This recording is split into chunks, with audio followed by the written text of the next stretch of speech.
Hello mga kadistritos! Welcome to another episode of Javi Eats.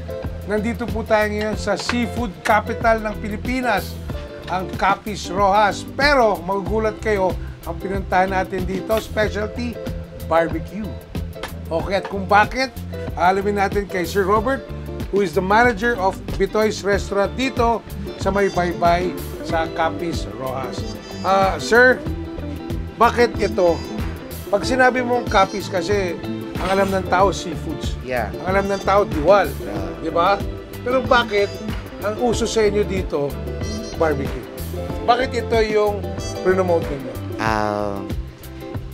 Kasi yung dito kami nakilala mula noon ng 1969, yung barbecue, nagiging specialty at naging trademark namin mula noon hanggang ngayon. Pero besides from barbecue, we also serve seafoods products. Okay, well, syempre kasi nandiyan lang yung dagat, no? So, you're telling me, it's 1969, if my math is correct, over 50 years na kayo? Yes, sir. When you started, ganito na ba yung setup ng Bitoy's? Hindi pa gaano kalaki at gaano ka dalas o malakas yung negosyo dati, but it was started sa pag barbecue ng tuhog-tuhog na sticks na barbecue, and naging popular sa buong Capiz sa kanyang tinatawag natin na magandang masarap na sabor, at saka yung pork barbecue naging specialty namin at naging trademark. It's because na masarap, iba ang lasa. Take note mga kadistritos. Sabi ni Sir, sabor. I always hear it pag nandito ako sa Capiz, especially dito sa Bitoy's. Madalas ako pumunta dito kasama ng family ng girlfriend ko. Always on the take kung pa Iloilo. Sikat na sa buong Panay. Pag kinain mo, ang sasabihin mo, sarap talaga. Ang sasabihin mo, saboroso. Di ba? Yeah. Saboroso. Yun ang delicious sa kanila, saboroso. Or kung gusto mong Ilonggo, namit yun, no? Yeah. But I have to say, sir, parang bagong huli. Nakikita ko yung dagat, parang bagong huli. Napakalambot ng baboy. And oh my God, hapit na hapit yung timpla ninyo. Ano ba? I know you can't give me the recipe, but what do you put for the past 50 years na nag-umpisa kayo sa stante lang at ngayon ganito na yung restaurant nyo? Ano yung nilalagay yung mga ingredients? Totally, yung paggawa namin ng barbecue, doon sa ibang kitchen yan ginagawa. Okay. And paglabas nandito sa amin, that is already nakatuhog na at ready to cook na, and then it marinated na paggaling doon sa loob. Oh, so ibig sabihin, ayaw na sa atin which kung ito talaga yung sikreto ng barbecue nila, bakit ibibigay sa inyo? Napakasarap talaga. Maliban doon, I heard your fried liver. Yes. Is also sikat. Yeah. And then, of course, nandito kayo sa Baybay, sa Capiz. You know what? Kahit sabihin mo si Bitoy, ang specialty niya is barbecue. Ang maganda sa kanila dito, tabi-tabi silang mga restaurants. Puro seafood yung katabi niya. Siya lang yung barbecuean. Pero, you can also choose there sa kabila. Kunyari, type nyo ng managat, which tayo nakakuha. Yan. Or kung type nyo ng pampano, or kung season ng diwal, pwede kayo mag-prepare. Yeah. Another staple seafood dito sa Panay, dito sa Rojas, kung hindi bulgan, itong managat. Okay? It's their version. Ang tawag ko dito, parang anak ng bangus at tilapia.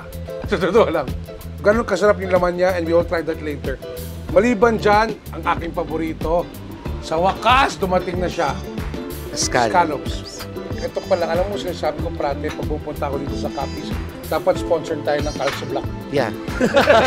Pagpataas ng Sir, sa isang araw, or a good day, nakakailan benta kayo ng barbecue? I think, sir, nakaproduce kami ng mga 500 plus na sticks that is equivalent to 40 kilos of pork. Wow!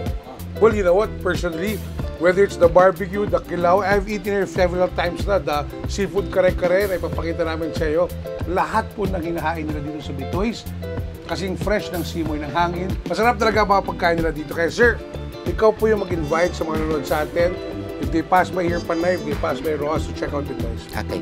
Sa lahat na nanonood or nag-follow ng page ni Sir, imbitahan nyo kayo ng pumunta ng Bitoy's, not only for the barbecue, but we have already more seafoods nga i-prepare sa inyo for dine-in, And of course, hindi lang barbecue ang aming tinitinda dito. Lahat na seafoods dito pa rin makikita sa Bitoys. So at least, kung hindi sa Talaba, o hindi sa Scallops, o sa Diwal, o sa Managat, o sa Bulgan kayo interesado, pwede kayo umorder ng barbecue na galing dito sa Capiz. Sir, everything na hinanda is so welcoming. Saktong-sakto yung breeze. Ang ganda ng kwento, 50 years, almost half a century of cooking experience ang pumapasok dito. Kaya napakasarap na mga lasa. I suggest it to you guys. Pag dumaan kayo ng Panay, pumunta kayo ng Rojas, on the way to Gigantes or kung saan man tourist attractions, dumaan kayo dito sa Baybay, dumaan kayo dito sa Bitoys.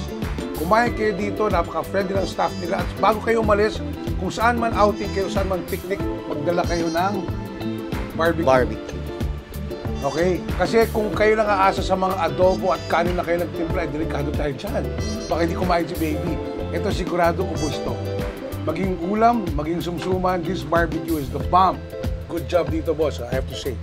Napakasarap. Kaya Bitoys, dito sa may Capiz, as always, ugaling mag-tip ng waiter at waitress. Tandaan nyo, pumapasok din sila at mahirap din ang trabaho nila. Papasalamat ko kay Sir Robert dahil siya na nagkwento. Kaya ngayon, ako na lang kakain. Have eaten.